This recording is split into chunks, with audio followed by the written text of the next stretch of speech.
नमस्कार, का हाल बा। घर के साफ सफाई या लिपाई पोताई तो शुरू हो गई हुई। बरसात के दहाइल माटी आ द्वार पर ठेहुन भर उपजल घास के कटाई तो शुरू हो गई हुई।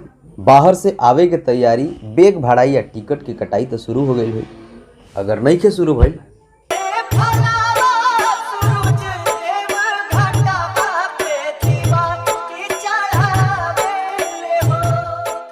सुन लेनी, ई धुन रउआ रोम रोम में समाइल है कि ना।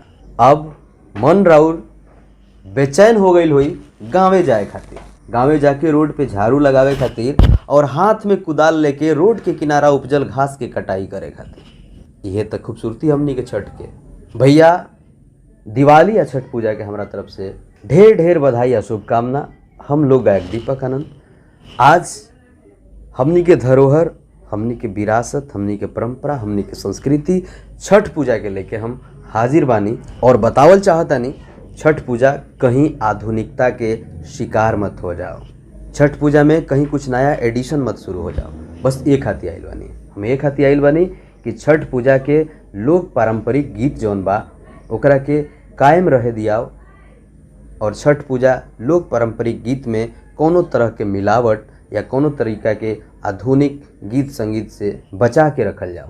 हम बार बार प्रणाम करतानी छठ पूजा के जीवंत करे वाला ओ गायिका के जेकर नाम श्रद्धा सिन्हा जी बाटे, अनुराधा पौडवाल जी बाटे, तमाम ऐसन कलाकार लोग जे छठ पूजा के जीवंत कैलस, जौन धुन सुनला के बाद अंग अंग सिहर जाला, रोम रोम में पवित्रता शुद्धता समा जाला, मन पवित्र हो जाला, मन निश्चल हो जाला।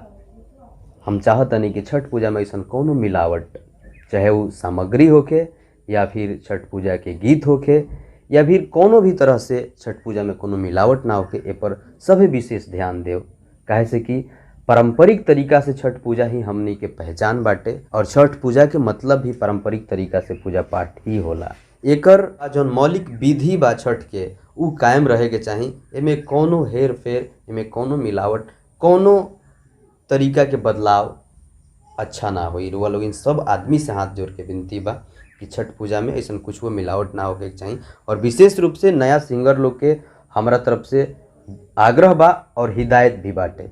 आग्रह बा कि छठ पूजा में ऐसा कोनो गाना के प्रयोग मत कर लोगिन जैसे कि छठी माई तर मिले खातिर आ जाइए या फला फला तमाम तरीका के लोग गाना छठ पूजा के लिए गावता, या नया तरीका से कोनो फिल्मी गीत पर छठ पूजा के गीत मत बने। ये हमनी के संस्कृति, हमनी के परंपरा के हनन बा और कुछ नहीं के। इससे हमनी के छठ पूजा के खूबसूरती समाप्त हो जाई। एमे सब लोग पुरजोर एकर विरोध करे। अगर कहीं भी छठ पूजा में कुछ नया अगर केहू लेके आवता, निश्चित रूप से छठ पूजा के महत्व समाप्त होके लगी और हमनी के उहे पौराणिक विधि जौन बाटे सब श्रेष्ठ बा ओकरा के कायम रहे दिया, उहे हमनी के खूबसूरती बा। छठ पूजा कार्तिक मास के शुक्ल पक्ष षष्ठी के मनावल जाला। ई पूजा आर्य संस्कृति, प्रकृति और सूर्य उपासना के सबसे बड़ा पर्व है। बिहार, झारखंड, उत्तर प्रदेश, नेपाल सहित अब विश्व के हर जगह कोना कोना में छठ पूजा के प्रचलन शुरू हो गई बाटे। कहे खातिर छठ पूजा 3 दिन के है, लेकिन हमरा लागेला कि छठ पूजा 1 महीना तक चलेला।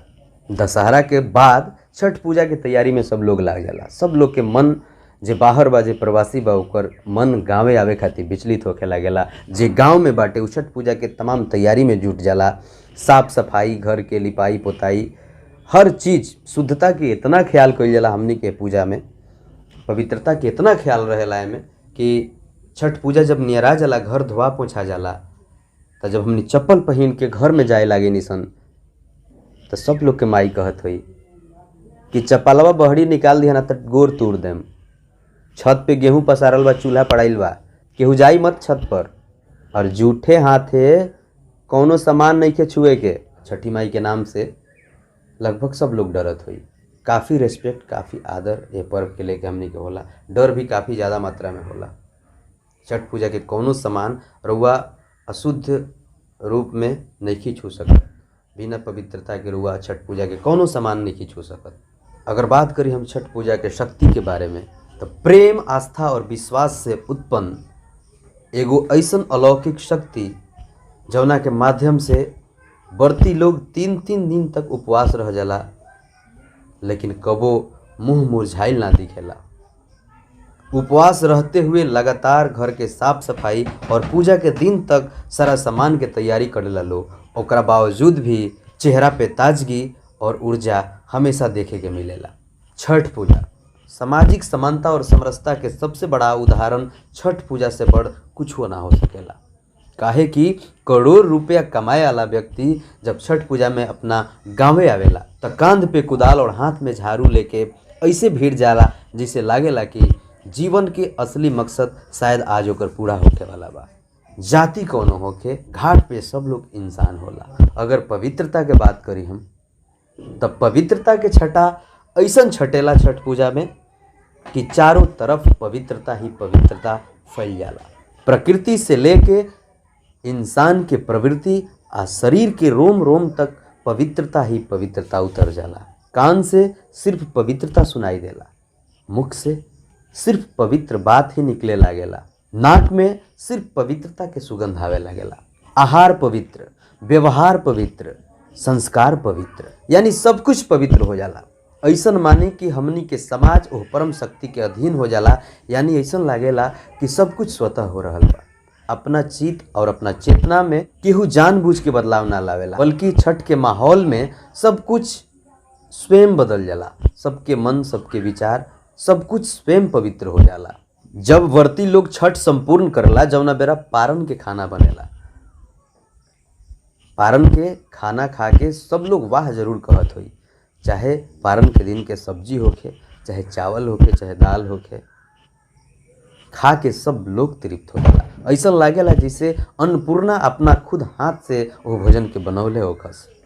छठ के बारे में विश्लेषण कईल केहू के बस के बात नहीं के।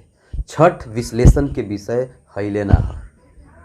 छठ तो हमनी के एगो इमोशन हटे, छठ हमनी के एगो एहसास हटे जौना के सिर्फ महसूस ही कल जा सकता। छठ बतावेला कि चाहे रुआ जितना ऊपर चल गई होखी, लेकिन रुआ अपना मिट्टी से जुड़ल रही, रुआ अपना संस्कार, अपना संस्कृति, अपना परंपरा से जुड़ल रही। ये छठ हमनी तमाम भोजपुरियन खातिर बहुत जरूरी बाटे।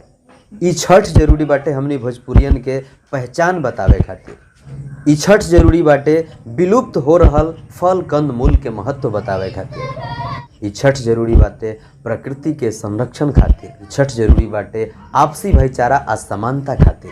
ई छठ जरूरी बाटे अध्यात्म और विज्ञान के पूरक बतावे खातिर। ई छठ जरूरी बाटे प्रवासी लोग के अपना माटी से जोड़ के रखे खातिर।